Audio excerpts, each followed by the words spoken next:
മറ്റു വണ്ടിയിലുള്ളവര് ചിലപ്പോൾ ഒരു കുടുംബത്തിന്റെ മഹാത്താണിയൊക്കെ ആയിരിക്കും. എന്നെ കൊണ്ട് ചിലപ്പോൾ ഒരു പ്രയോജനവും നാടിനും ഉണ്ടാവില്ല, സമൂഹത്തിനും ഉണ്ടാവില്ല. ജാ ടൂ വീലറിൽ ഇങ്ങനെ പോകണമെന്ന് ചോദിച്ചിട്ട് എന്നെ കൊണ്ടൊരു ഉപകാരം. ആലയിലുള്ള പശു 10 ലിറ്റർ പാല് ചോർത്തുണ്ട്, ജോ കുടിച്ചേ കള്ള് മൂത്രമായിട്ട് വേറെ വ്യത്യാസം. എന്റെ ഒന്നിനും പറ്റൂല. പശുവിന്റെ മൂത്രവും പറ്റും, പശുവിന്റെ കാഷ്ടവും പറ്റും, പശുവിന്റെ തോലും പറ്റും, അന്റെ ഒരു ജന്മത്തിനും പറ്റില്ല. അങ്ങനത്തെ ആൾക്കാർ നാട്ടിലില്ലേ? അല്ലേ? കേരളത്തിലില്ലേ? ഓനെ ഉപകാരപ്പെട്ടിട്ടുണ്ടോ?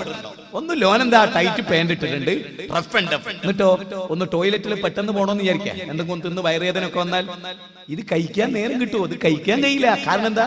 ചുരിദാർ പോലെ ഇവിടെ ചുരുങ്ങി ഇങ്ങനെ കിടക്കുകയാണ്. അപ്പൊ അത് കാലുമ്പോ കൂടെ ഇങ്ങനെ പ്ലാസ്റ്റിക് ഒക്കെ ഇട്ടിട്ടാക്കിയിട്ട് ഒരു മസിലൊക്കെ എടുത്തിട്ട് ജിമ്മൊക്കെ കഴിഞ്ഞ് ഇങ്ങനെ അങ്ങനെ അള്ളയും റസൂലും പഠിപ്പിച്ച വേഷോ വിധാനവും ഒന്നല്ല. മറ്റേതോ നമ്മളെ മക്കള് അതിനൊന്നും വലിക്കൊന്നും വേണ്ട, തൊട്ടുകൊടുത്ത് അത് ഊരി പോന്നോളൂ. ഇപ്പൊ പാൻസ് എങ്ങനെയാ മക്കളെ? ചന്തിന്റെ താഴെ ഇങ്ങനെ. സത്യത്തിൽ പണ്ടിട്ട് കുട്ടികള് ഈ പാമ്പേഴ്സിൽ കാഷ്ടിച്ചിട്ട് ഇങ്ങനെ തൂങ്ങിക്കല്ലോ, അതുപോലെ പാന്റ് ഇങ്ങനെ തൂങ്ങിക്കും. നമുക്ക് തോന്നുന്നെന്താന്നറിയാം, ഒരു ചെറുതായിട്ട് പേന ഒന്ന് ആയി പോയിട്ടുണ്ട്. കാരണം നടത്തൊക്കെ ആ സൈസാണ്. കാരണം ഇത് ഊരി വീണു. ഇതൊന്നും അത്യാവശ്യം വേഗത്തിൽ നടന്നാൽ ഇനി ഏതെങ്കിലും അതിന്റെ ചോട്ടിലും ചവിട്ടിയാലോ പിന്നെ കഥ പറയുകയും വേണം. പിന്നെ ഓന്റെ കാണാനുള്ളതൊക്കെ എല്ലാവരും കണ്ടോളും. ഇതാണ് എന്താ അറിയോ, ഇതിനൊരു പുതിയ വിസ്തീർണം ഉണ്ട്. അത് കേട്ടിട്ടുണ്ടെങ്കിൽ ഓനിട്ട ഷഡ്ഡി ഏത് കമ്പനിന്റെ കാമുകി അറിയാനാണ് അത്രയും. നമ്മുടെ ഒരു കേരള ജനത, നമ്മുടെ ഒരു നാട് വൃത്തികെട്ട് ആൺകുട്ടികളെ പോത്തിന്റെ സ്വഭാവമെങ്കിലും, പോത്തിന് തിരിച്ചറിവുണ്ടാകില്ല. പോത്ത് എന്നുള്ള തിരിച്ചറിവ് നമുക്കതെങ്കിലും ഒന്ന് വേണ്ടേ?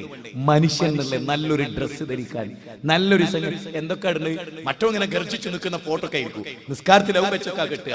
അപ്പൊ മറ്റേ ഇങ്ങനെ നിൽക്കുന്ന ഏത് ജന്തുവിന്റെ ഫോട്ടോ ഒക്കെ ആയിരിക്കും മേഖല ടീഷർട്ടില്. അപ്പൊ എന്തിനാണ് ഹൗലിലെ വെള്ളം തീർക്കണത്? ഈ ജാതി കൗമ അവിടെ വളർന്നിരുന്ന് നല്ലൊരു റസൂല് പറഞ്ഞല്ലോ ഒരു വിരി കണ്ടപ്പോ ആയിഷ അവിടുന്ന് മാറ്റി, ഞാൻ പുരേ കയറി വരുന്നാട് മാറ്റി. അത് കീറിപ്പറിച്ച് നിലത്തിട്ടപ്പോ കാലുകൊണ്ട് ചവിട്ടി എടുക്കാൻ പറ്റിയ പാകതയിലായപ്പോ നെറി കയറി. അല്ലേ? ഇന്നത്തെ കുട്ടികളുടെ ഡ്രസ്സ് കണ്ടാൽ, ഡ്രസ്സ് മാത്രല്ല, എന്നോട് ക്ഷമിക്കണം, എങ്ങനെ സുജൂദ് ചെയ്യലേ അറിയോ? ബനി ഇങ്ങനെ പിടിച്ചിട്ട് ഇങ്ങനെ. കാരണം എന്താ ഈ സംഗതി ഇങ്ങനെ ആവുമ്പോഴേക്ക് എന്താ ഓന്റെ ദക്ഷിണാഫ്രിക്ക വരെ കാണാം. മനസ്സിലായോ? ഓൻ റുക്കൂലൊക്കെ പോകുമ്പോ എന്താ ചെയ്യലോ? 2 കൈ കൊണ്ട് ഇങ്ങനെ പിടിച്ചു. ഈ കൗമ് ഇവിടെ വളർന്നു വരിക. ഞാൻ എല്ലാ മതസംഘടനകളോടും പറയാൻ, എന്താ അത് കഥ? ഓന് നിസ്കരിക്കണ്ടോ? ഓന്ന് അവിടെ വന്ന് വീഴുന്ന ഔദിലെ വെള്ളവും തീർത്ത് വടായി പറഞ്ഞ് ഇങ്ങനെ വെക്കണം. നമ്മുടെ മക്കളെ ഇനി മാതാപിതാക്കളോട് ഞാൻ പറയാ, നമ്മുടെ മക്കളോട് എന്തെങ്കിലും പറയാവോ? നിങ്ങൾ പോയി പണിയൊക്കെ ആക്കാം, നിങ്ങൾ പോയി പണിയൊക്കെ ആക്കാറ്. കാരണം എന്താ? ചെറുപ്പത്തിലേ ശ്രദ്ധിച്ചില്ല, പഠിപ്പിച്ചില്ല. നല്ലൊരു വേഷം, നല്ലൊരു ഡ്രസ്സ് ഉണ്ടായോ? ഉണ്ടായില്ല. അതിന്റെ ഒരു ദുരന്തം ഈ മണ്ണിൽ. ചാനലുകൾ, മദ്യം, കല്യാണ വീട്ടിലൊക്കെ തലേന്ന് മദ്യം വിളമ്പിയിട്ടില്ലേ കല്യാണം ആവില്ല.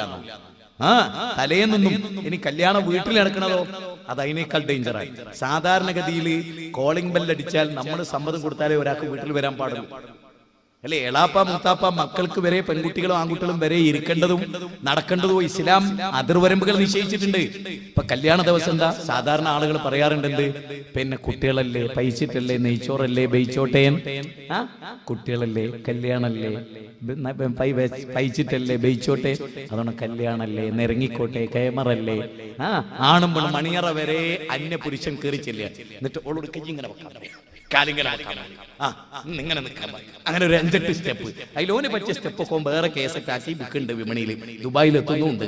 എത്തിന്റെ ദുരന്തവും മലപ്പുറം അനുഭവിച്ചിട്ടുണ്ട്. ഞാൻ പറയണ്ടല്ലോ, ആണുങ്ങൾ ഉണ്ടാവണമെന്നാ പറയുന്നത്. ആണുങ്ങൾ അല്ലേ?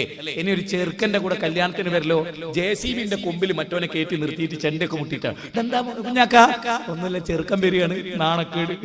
അത്യാവശ്യം ഒരു അഭിമാനത്തോടുകൂടിയൊക്കെ കമ്പനീന്റെ ഡയറക്ടറൊക്കെയായി ജീവിച്ച് ആചാര പുരയിലേക്കാ വരുന്നത്. പിന്നെ പേസ്റ്റ് പീച്ചും മറ്റത് പീച്ചും ഒച്ചണ്ടാക്കിയും പിന്നെ അവിടെ കയറിയിട്ടൊരു മോഷണ ചെമ്പൽ കൊള്ളക്കാർ വന്ന മാതിരി വാതിലിന്റെ ഡോറ് പോയി, അപ്പുറത്ത് അൽമാറ പോയി. മാത്രമല്ല ഈ പെണ്ണിന്റെ ഉമ്മ ഈ ചെറുക്കന്റെ കൂടെ വരുന്ന, ഞാൻ പറയില്ലേ, തെമ്മാടികളുണ്ടല്ലോ, ഓർക്ക് എന്ത് ചെയ്യണം? ഒരു കൈമടക്ക് കൊടുക്കണം. ചെറുക്കന്റെ കൂടെ വരുന്നവർക്ക് അത് ആര് നിശ്ചയിച്ചു? നിശ്ചയിച്ചു. എന്നിട്ട് എന്തിനാ കൊണ്ടോട്? കള്ളുടിക്കാനും സിനിമ കാണാനും. ഈ സത്യത്തിൽ ഇനി അങ്ങോട്ടുണ്ടല്ലോ, മലപ്പുറത്തും കോഴിക്കോട് കിടക്കുന്ന കല്യാണത്തിന് 500 പോലീസുകാർ AK-47 ഇങ്ങനെ നിൽക്കേണ്ടി വരും. ആ കല്യാണം മിക്കവന്ന് നടന്നിട്ടായി. അങ്ങനത്തെ ഒരവസ്ഥയിലേക്ക് ഹിന്ദുക്കളെ വീട്ടിലില്ല, ക്രിസ്ത്യാനികളുടെ നാട്ടിലില്ല. ഇല്ല, നിങ്ങൾ പരിശോധിച്ചോളൂ. ക്രിസ്ത്യാനികളുടെ നാട്ടിലില്ല, ഹൈന്ദവരുടെ നാട്ടിലില്ല, അവിടെ ഒന്നുമില്ല.